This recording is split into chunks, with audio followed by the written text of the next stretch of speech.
Магазинге барып балаларыма сырок алайын деген, сыроктың бағасы өте қымбат.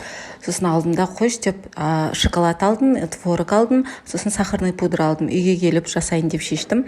Осылай творогтың жартысын салдым, сахарный пудраның бәрін салдым. Сосын сливочный майды кішкене ертіп, бәрін араластырдым. Содан кейін ана құртты нетеді ғой, домалақтайды ғой, сол сияқты етіп формаға келтіреміз. Мен енді төртпіш етіп, обычный сырок сияқты етіп формаға келтірдім. Егер суы болса, суын сығып алған дұрыс.